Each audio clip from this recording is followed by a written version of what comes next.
Takže ahojte, moje meno je Patrik Popelič a vítajte pri videu Choď do akcie.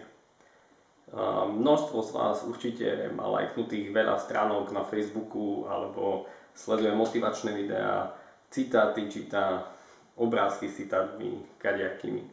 A všetko lajkujete, zdieľate, čo je super, ale nestačí to, pretože vy sa musíte pustiť do akcie. Je skvelé napríklad aj čítať knihy. Super. Určite niektoré knihy sú tak super, vás namotivujú a pošlú vás do akcie. Len keď tú akciu nespravíte, tak to nemá žiaden efekt. A práve preto sa musíte vždy pustiť do akcie a začnite makať. Začnite robiť na svojom vlastnom biznise. To je jedno, či to budete robiť popri zamestnaní.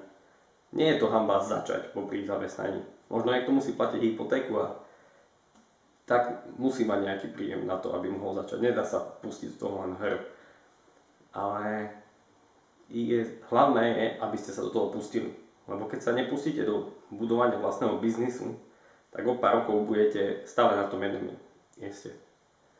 Čiže je super, sledujte citáty, sledujte videá, čítajte knihy, ale robte niečo z toho. Prečítaj si knihu, hneď si zapíš nejakú myšlienku, ktorú chceš spraviť, ktorá ťa napadla a pustí sa do nej. To je základ. Treba sa pustiť do akcie.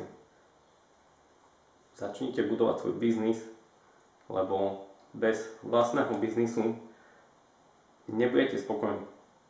Kým nebudete robiť to, čo vás baví, to, čo vás živí, a toto je taká myšlienka proste, že pustíte sa do tej akcie. To je všetko. Ahojte.